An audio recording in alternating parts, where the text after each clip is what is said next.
said he's good all by himself. I said, if you don't do another thing for me, he's already done too much. He's already blessed too much. He's already healed too much. So I've got to give him praise. I've got to lift him up.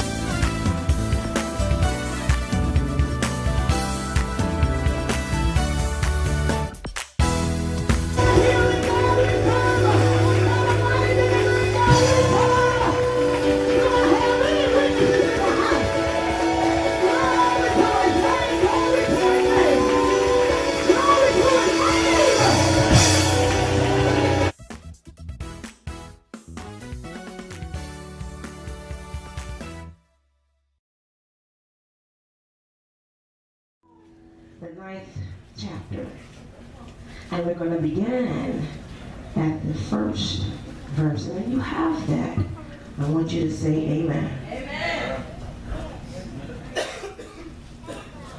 And it reads, and David said, is there yet any that is left of the house of Saul, that I may shew him kindness for Jonathan's sake? And there was of the house of Saul a servant whose name was Ziba. And when they called him unto David, the king said unto him, art thou Ziba? And he said, thy servant is he. And the 3rd verse says, and the king said, is there not yet any of the house of Saul, that I may shew the kindness of God unto him? And Ziba said unto the king, Jonathan hath yet a son, which is lame on his feet. And the king said unto him, where is he? And Ziba said unto the king, behold, he is in the house of Machir, the son of Amiel, in Lodabar. Then King David sent and fetched him out of the house of Machir, and the son of Amiel from Lodabar.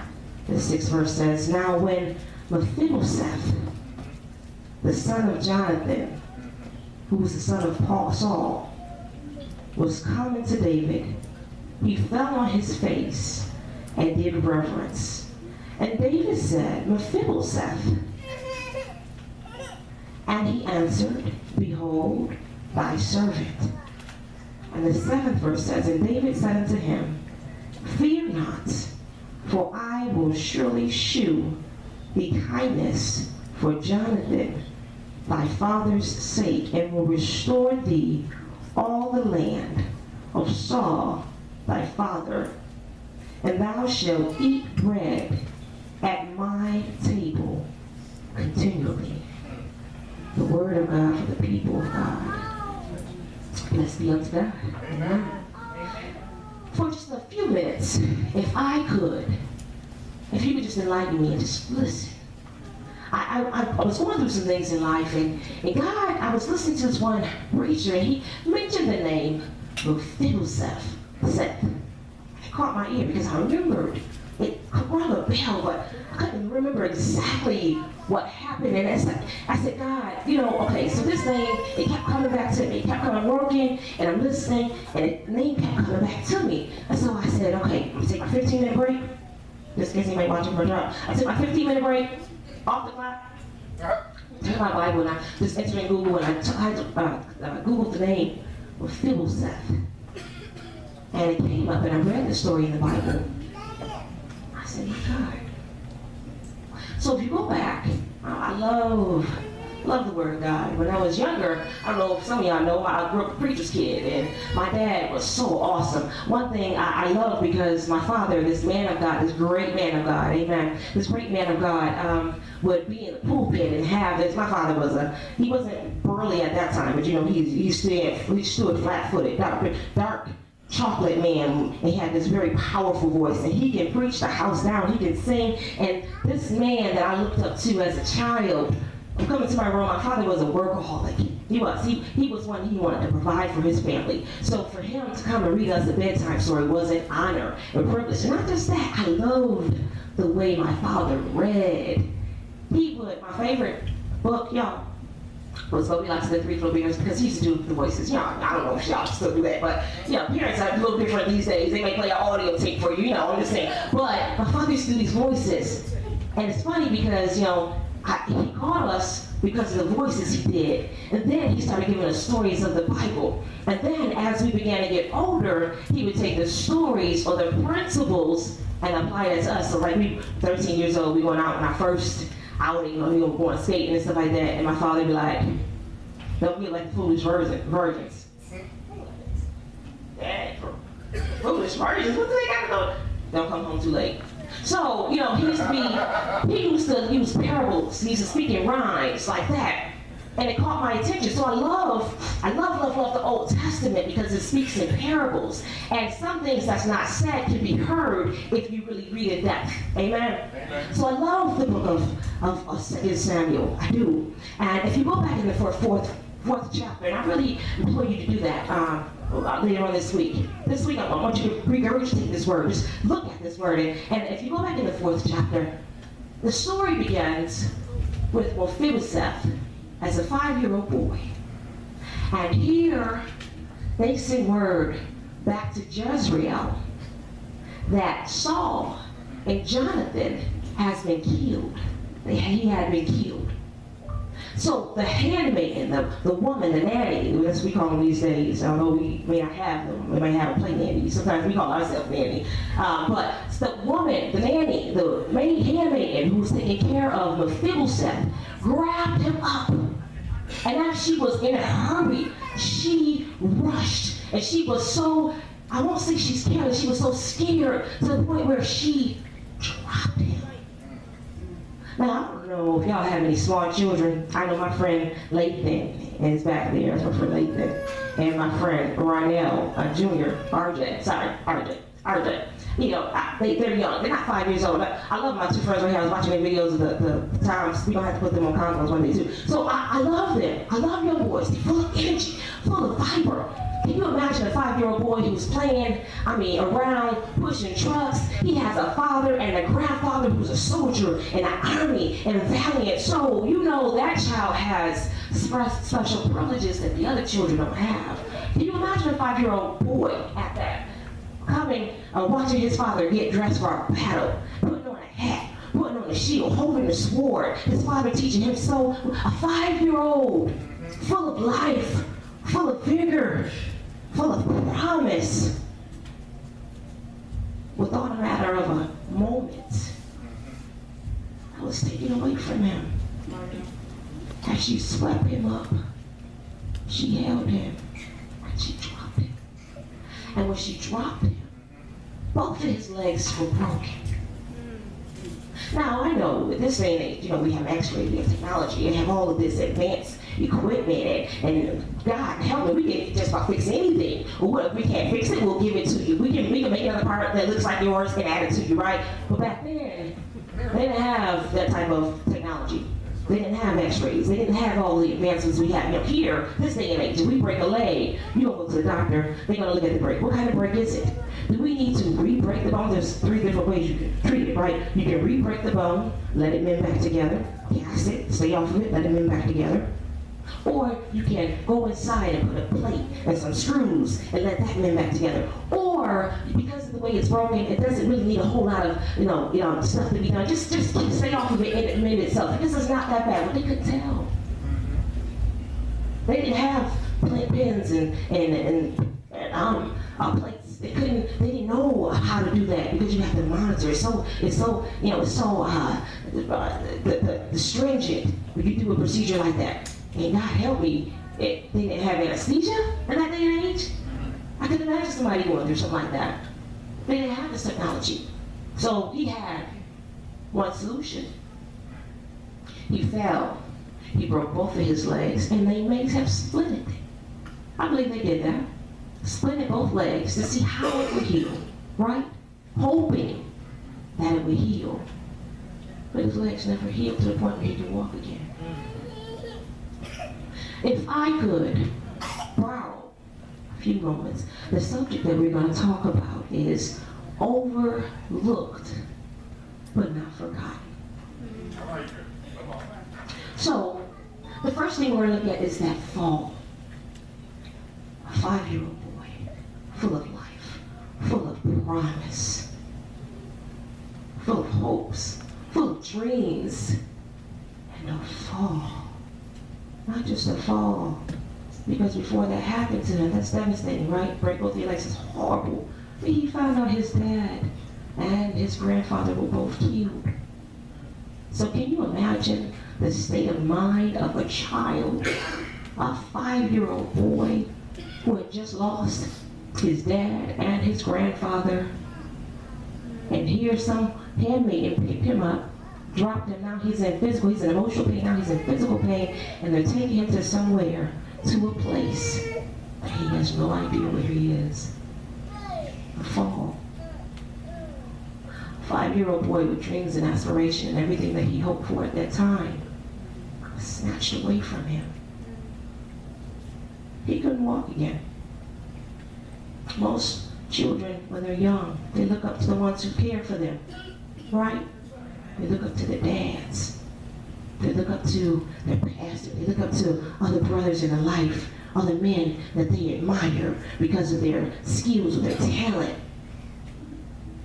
And everything that he knew to be, everything he wanted to be, he wouldn't be able to achieve that because he couldn't walk again. Can you imagine how he felt of not being able to go back after the man who killed his father to get vengeance? Because, that's what they did in that day and age. You grew of age, and you were the one to go back to clear your family's name. That was an honor. That was my legacy. That's what I lived for. To vindicate or to restore my family's name. You couldn't do that. He couldn't do that. So how did he feel? He felt hurt. He felt disappointed. He felt shamed. Here he is, the son of this great fellow King Saul. He will never be able to live up to, not even a mere standard. He can't even do half of what his dad did, not physically. Fall. What did that fall do to him? The fall created a detrimental change in his life. Everything that he was going to do changed just for one moment. That fall. Well, I have to look at this too, because that there wasn't just in the fact that he fell. What about the lady who dropped him? Have you ever had somebody ask you to do something and you really wanted to do it? It was in your heart, it was in your mind, it was your desire to help them, and although you had it in your mind and you wanted to, and when it came for it, it's like, but I couldn't do it. You know how you felt? How you felt disappointed? Maybe I'm the only one. Maybe I'm the only one. I have 4 beautiful children. I thank God for them. 4 beautiful children. And, sometimes they may want something. They may want a special birthday gift. Like my daughter, she was, Jesus help me. Please help me. Y'all pray for me. Y'all say extra prayer for me. She want to drive. My God. And I would love to buy her a car. Would love to. Although, I have 4 children.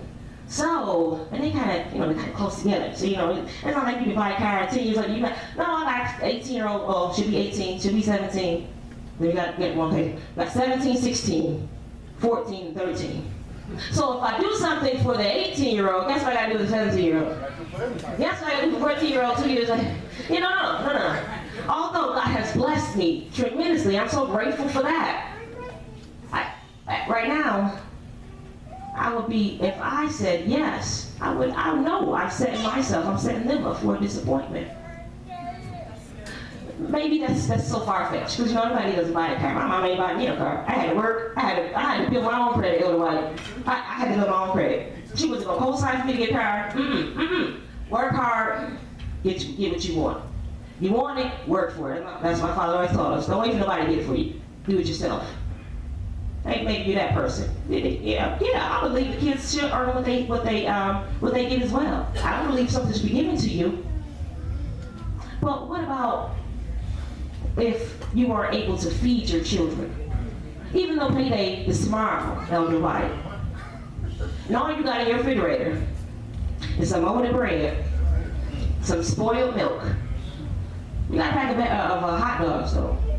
And you found a can of pork and beans in the back of your cabinet. It's only a month expired, so it won't hurt. It won't hurt because that was storage, right? And it may not be what you want to give them. And I don't know about you because I've been in a predicament like that, but as I serve them, I'm grateful that they can eat, but it's like, God, I wish I could just cook them a food. Now, this was years ago. Years ago. I don't cook them all. But I wish I could cook them a good meal. Good meal. I would love to be able to give them steak and fresh vegetables. You know, everybody's in that fresh thing, right? But you couldn't do that for your child. How would you feel? This handmaid, she had Mephibosheth, and she dropped him. And she was the one to care for him. Maybe it wasn't physical for you.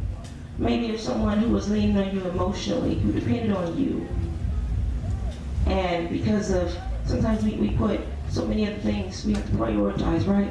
We have to rearrange, we have to learn how to balance it. And you didn't know how to do that, and it's like, okay, I gotta shut myself from everything and just get myself together. But while you were getting yourself together, you lost someone else.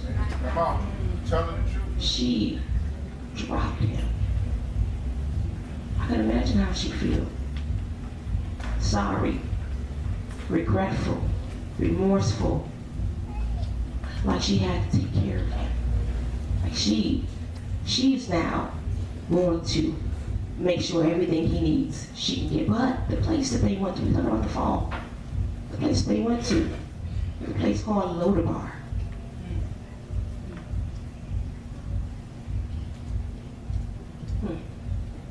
Everything your father worked for, everything you had everything. You had the best. There was nothing you had to want or need. You could speak it and it would happen. All of that's taken away.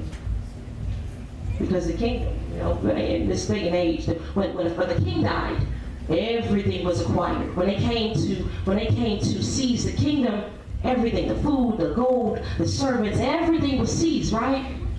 So even if she ran out with a bag of gold, how long would that last? Even if she had a few coins, how long would that last?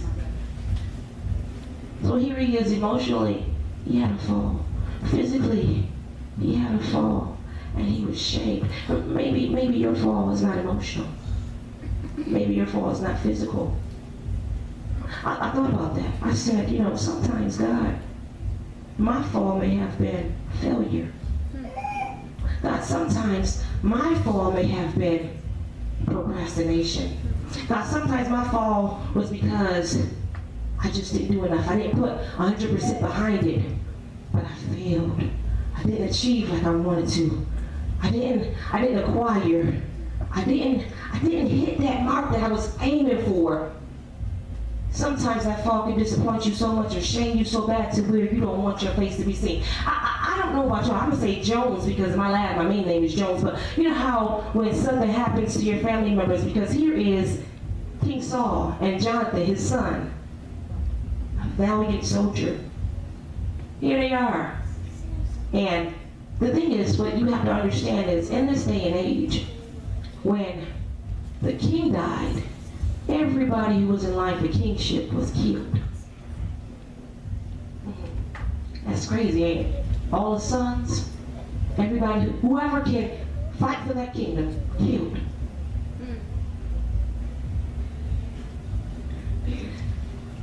The thing is, you have to realize that everything he stood for is gone. The fall.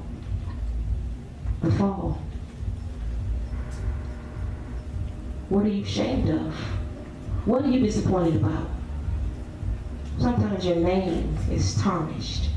Just like Can you imagine Mephibosheth, 15, 20 years old, saying, yeah, I'm King Saul's grandson. Ain't no way to work. You who?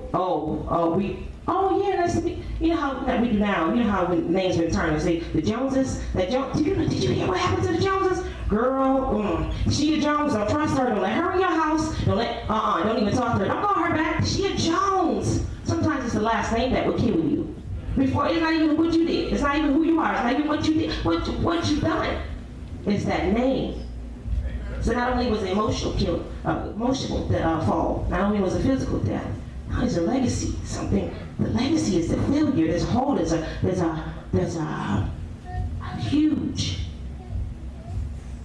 huge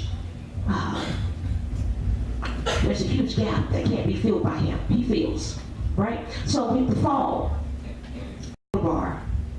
The city of Lodabar was a lonely city.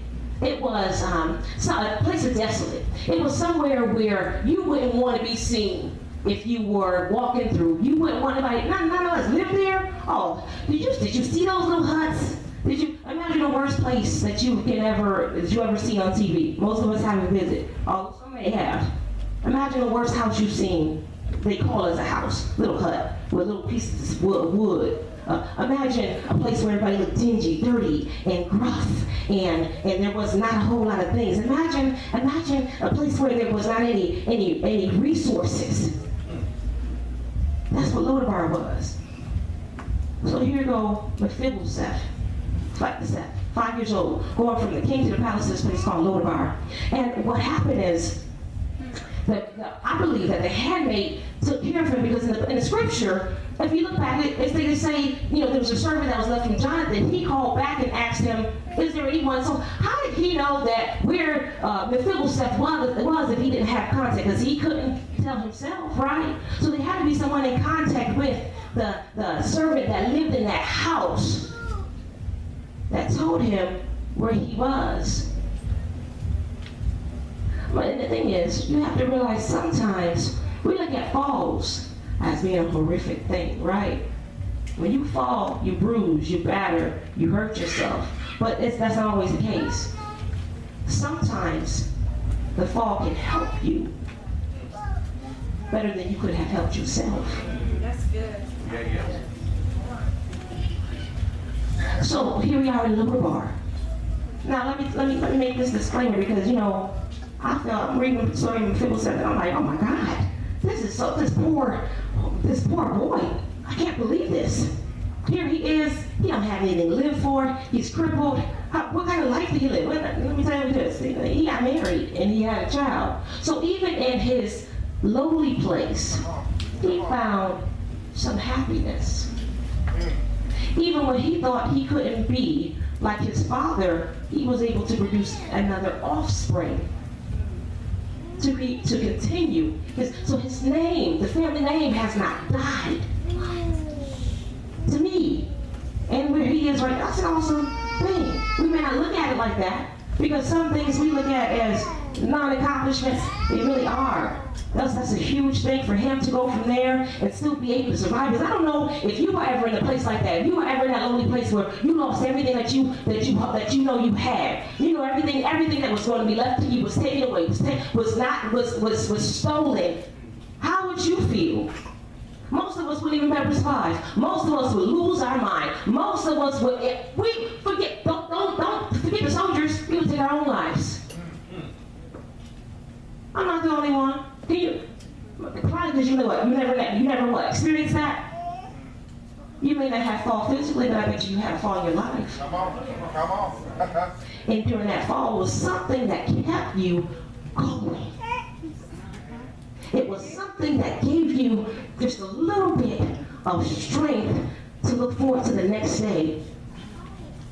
So in this place of isolation, in this place, this deserted place, in this place of loneliness, he found just a little bit of happiness. He was casted away. We have to fall, we have to cast away. One thing I have to mention is that after Saul had died, there was 2 soldiers from David's fleet that went I'm searching for, because like I said, the legacy or the thing is, once someone dies, or once the king dies, everybody in line for kingship dies as well. They're killed, not dies, they're killed, right? There are two soldiers. Saul had another son. He was lying in his bed. Two soldiers came in, they killed him and cut his head off and brought the head back to David. You would think, because David was the king, he would be happy. No. Because the thing is with David, I had to understand this. David wasn't the usual king. David wasn't the traditional king. It was something about David's heart that made him different. That made him not just a great king, that made him an awesome king. Because when they brought back, they thought he was bringing back a trophy. We got Saul's son. Here's the head. David yelled at them, asked them why they did it. Because he had who he wanted. There was no, that wasn't necessary. Isn't it funny that people that's around you, because sometimes it's not even what they do, it's what they say that continue to carry on and break your will, or may interrupt your desire or your purpose or your idea. They may shatter your dreams just by allowing them to speak into. They didn't purpose it. They just did it. They just said it. The son died. David brought it back and David got mad. David killed both of them, cut both of their heads off. So how did Mephibosheth? See, one thing I want you to understand is when Mephibosheth was held, that fall didn't just break his legs. That fall broke the assignment that the devil had over his life. Whoa. All right. Here he is, in a place of isolation. And here he is, ashamed. He don't want anybody to know who he is. He knows, not just for the sake of hiding because he didn't want to be killed, but because he couldn't go after his family's name. He was hurt. He couldn't be like his dad. He couldn't be like his grandfather. Have any of you ever felt like that? Because you had great parents and you desired, you tried so hard, and have you ever admired someone and then felt like a nobody because you couldn't accomplish half of the things they had? And have you ever felt down? Have you ever felt like nothing? Because you felt that what you stood for or your existence meant nothing? That's how Mephibosheth felt. But here comes an invitation. So if you're writing down points, you have, and I don't care if you write down any other point, you have the fall, you have the castaway. But the third thing is the invitation.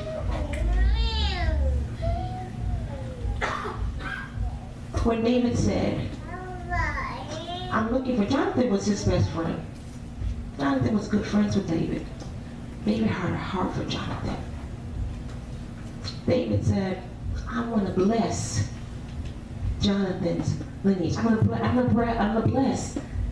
Is there anybody from Saul's family that's alive? Is there anybody that's still here? Because he felt so bad. He felt, it's funny that even though his friend was gone, he had a devotion towards his friendship. That's a friend.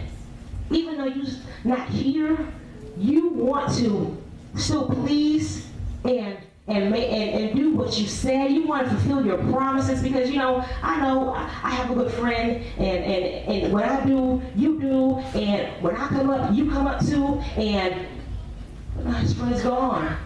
But despite of this friend being there, he still wanted his family to come up. He couldn't bless his friend. He couldn't invite his friend to his palace. But he had to do something. He had to find a connection to Jonathan. And here is Mephibosheth. He's young. At this age, about 20, 20s, early 20s. tell you something. In this day and age, the crippled, the lame, were not able to go to the palace. They weren't allowed in the palace. So the fact that David because the servant said that he's lame, he's handicapped, he's crippled. David knew that when he invited him. And despite of that, he still told him, no, go get him. Amen. Go search for him. See, sometimes we feel like that, right? We feel shamed. We isolate ourselves out of the way. Sometimes we choose, sometimes it's not even something that somebody's showing you from or banish you. You know, we yell at our kids and they get disciplined and we send them to their room. It's not that. You sent yourself to your room. You locked your own self in your house. Well, come on, girl. All right. Yep. Sometimes we feel so bad. Sometimes we feel so far out of touch because we missed the one thing we was trying for, or we're so disappointed, and we don't feel like we're worth it, so we banish ourselves. But Mephibosheth, he did it because he had to. If he wasn't, one, he would be killed. Two, he couldn't be in a place where he was crippled and being around people. Sometimes, for us, God keeps us hidden. God keeps us isolated. Not because to punish us. He allows it to happen so that the assignment that the devil had over you is broken. Sometimes he has to take you out of the path because imagine if you didn't fall. Come on. That's a target on his back. But, you know, I have to use my imagination and think because he was crippled, they left him alone. He can't do anything. What is he gonna do? He can't even walk. What, he gonna form an army? He gonna get people all over the bar? They can't even walk. They're malnourished. You see them ribs? They can't even walk. They can't even stand. They don't even have no water. They'll never make it. They won't even make it a mile. They counted him out. I may have been counted out by people around you. Working, girl. Because it's something you didn't do, something you didn't accomplish. Sister Teresa, sometimes on our job, there's something we're working for. We can work hard, put that extra time in, taking those extra assignments, and a position come open. You feel like you qualified, right? You got this. You did all you needed to do. You did all you could do to get this position, and somebody else is named. The supervisor. You've been here 10 years. This girl just got hired a year and a half ago. She making all these mistakes. I don't get it. And you're overlooked. Sometimes you make one mistake. People don't let you live that down. Every time you do something, you can do something good. For every 5 things you do, they say, but you remember when? Remember when you lost all that money? Remember that? You remember when I told you not to do it and you did it anyways and you failed? You remember? You remember when all that stuff was taken away from you? You remember when they come to seize your car? You remember when they put that eviction letter on your house? And you want to try to get, what? But, despite of what happened to you, sometimes there's things that we do, we don't think we're worthy because we made so many mistakes. Because we feel like we didn't please God enough. Mephibosheth he wanted to carry out his father's honor. Sometimes when we are newly saved, sometimes when we saved and good and saved, you be good and saved 20 years and you do that one thing that you regret the rest of your life. And nobody has to know, but you know, and guess what? You're not worth it. You feel like, you know what? You know what happened? I can't do it. No, I failed at this. I wasn't able to do that. I tried that. Isaiah, I tried that role once. I did. I couldn't do it. I'm just not going to play drums anymore. That sounds foolish. So why do we give life in other places. Yeah, some things are more devastating than that. If you lose money and you hurt your family, yes, that's more devastating. If you misuse your money and you set yourself behind and you set yourself up to lose some things in life and physical things, well, what if you mess up relationships? Jasmine, I thought you said this. Somebody told me that. You said, and I ruined my whole friendship because of what I thought. And I failed you because I trust you. And I was wrong. But I failed you. I hurt you. The fall, the isolation, but the invitation. David invited him. Mephibosheth, I promise you, give me 3 good minutes. We're going. David invited him to the palace. He didn't allow cripple. He didn't allow handicap. He sent his valiant servants in their armor, polished, gold, looking prestigious. Can you imagine that army walking through Lodabar to go get Mephibosheth? First of all, I'd be scared. I would. Because, that Saul's my dad. This David's army? Oh, hold up, wait a minute. Sometimes word travel faster than our legs, right? So you say, Elder Samuel, you know who Mephibosheth is? Mephibosheth? Nope, never heard of him. You turn around and tell Teresa turn around and tell Evangelist, and Mephibosheth know by the time the army gets to the back because they have to ask anybody. Sometimes word travel faster than we do. But when they got to him and they found him, they said, the king requests your presence. He couldn't walk. Sometimes low state. Sometimes we're so depressed. Sometimes we're so down. We're so hurt. We can't make it. Sometimes I need somebody to pick me up, pull me out. Sometimes I just need somebody to speak a word to me. Give me a little motivation. Give me a little encouragement. Give me something. I just need something to go off of. Just something. He didn't have to. He didn't have to crawl there. He didn't have to find him. They picked him up and carried him to David's house, to the palace. And when Mephibosheth got there on the white, he was scared. He had rights to be. 20 years, 20 plus years. He made it free. Ain't nobody find him. Nobody asked about him. Nobody inquired about him. Nobody threatened him. But now, King David requests me to the palace? What does he want? He gave him an invitation. This is the thing. This is the thing. I don't care what you did. I don't care what you think you're worth. I don't care what you think you deserve. When God has a purpose and a plan for you, you yourself can't even stand in the way. Sometimes things look so good, so we get fearful. We get scared, right? When Mephibosheth was brought to David, David said, fear not. Wait a minute. Immediately he gave him comfort. I'm not going to kill you. That's not why I brought you here. Wait a minute. Mephibosheth fell and bowed and honored him. David said, you, Mephibosheth, you're Saul's grandson, my best friend, Jonathan, you're his son. I want to bless you.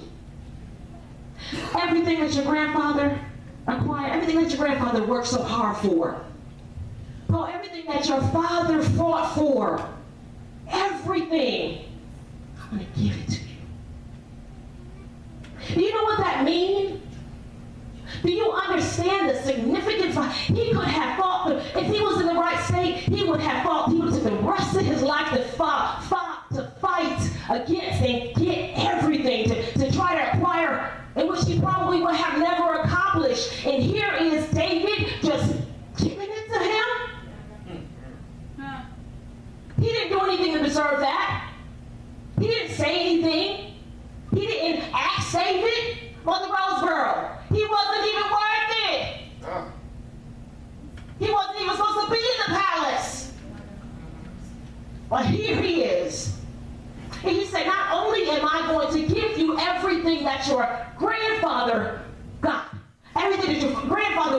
for, everything that your grandmother fought for. I'm going to give you everything that your father worked for too. So that's double. Not only that, I want you to come and sit and dine with me at my table. I had to step back. I was in the bed last night. And I said, God, dining at the table? That's a great honor and privilege, dining with the king. You know, that's props. You gonna have dinner with President Obama, like, oh, Obama. But this was so much more than that. Come on. This is so much more than that. I got to bring him at that table.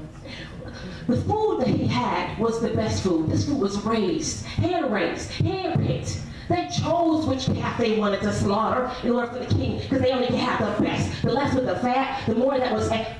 They chose it. Nourishment for his body. He had a selection in which he wanted. He had a hot meal. Guess what? He didn't have to work for it, Dawn. He didn't have to cook it. He didn't have to do the dishes after it. And guess what? They served him. Right.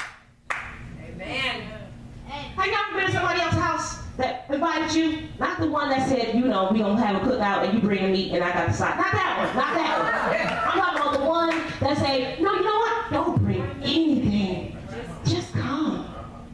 You know how good that felt? Imagine Mephibosheth, because he was at the lower bar. That's all he knew. 5 years. He was 5 years old. He don't remember that. Prior to all that trauma, that stuff is blotted out. He vague glimpses, but here he is coming from Lodabar to the palace, to his own. He has his own palace, and he dines with the king. That's so significant. That is so significant. Because not only is, and I'm saying this, and I want you to listen, because, you know, God is our king.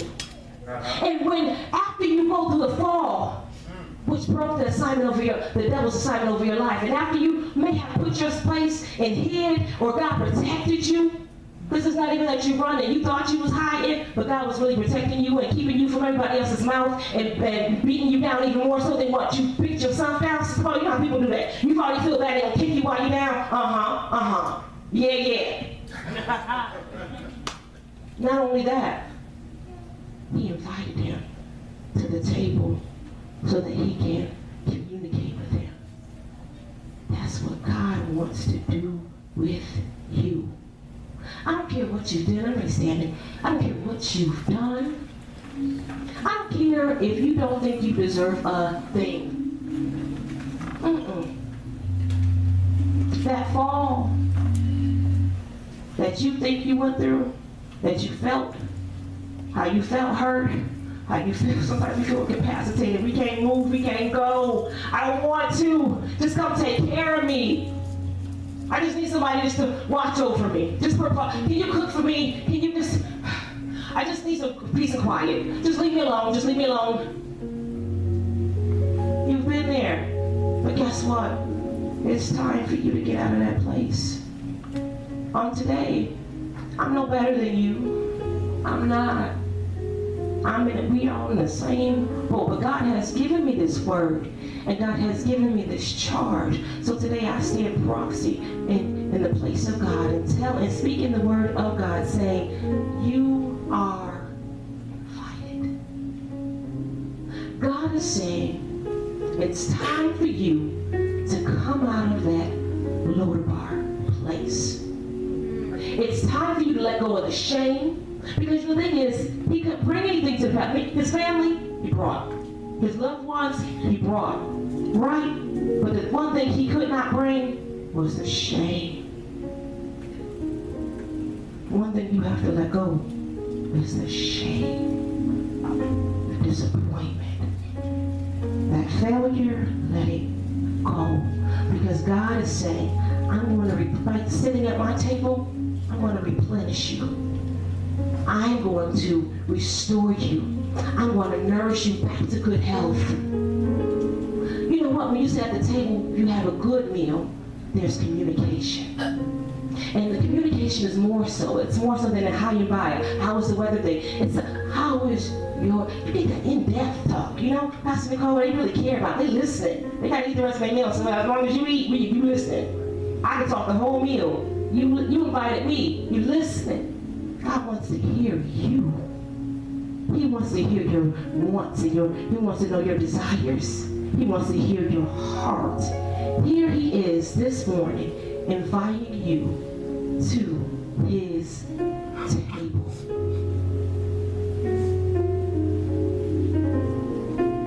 I'm going to ask you this, and I promise we're not going to tarry this, we're not going to elongate this. If you are ready to come out of that place of Lodabar, if you have ever experienced a fall that still has you incapacitated, still has you stuck in life, and you seem like you can't go any further, sometimes that failure makes you stop. You get to a point you're like, no, never mind. That's it. I can't go any further. You don't want to experience that disappointment again. You don't want to fail again. But guess what? Today is time. He's calling you to sit at his table. He wants to give you not only what you thought you lost, but he wants to give you what was promised to your father, what your father had accrued, some of us don't know our fathers, Sister Teresa. But guess what? The legacy still falls on you because you're his blood. That of your father, what he didn't get, he wants to give you. What your grandfather didn't get, he wants to give you. He wants to give you not only double, triple, quadruple blessings, he wants to bless you beyond that. All you have to do is let go of your shame and come bow down before him. You may not have had a great father, but I'll tell you one thing I've learned. God is the greatest father, the greatest father you can ever have. And imagine what he has. And what he has is your legacy. Angela Brown, what he acquired, he wants to give you some too. Ladria, God wants to bless you so far, what you ever can dream or imagine. He said, come to my table. He wants to take that burden off of you. I know Ladria has 4 children, young children. Jesus, help her remember them days. He wants to take that burden off of you. He said, my burden, my yoke is easy and my burden. If God wants to take that burden off of you, why wouldn't you allow him to? This morning, God is inviting you to his table. This is the invitation that you wasn't even expecting. This is that thing that just traveled.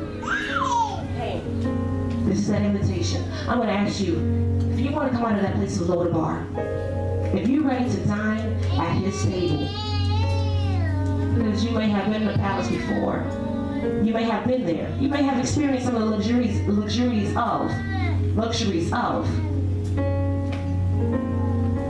and you had a moment where you fell and was isolated and cast aside.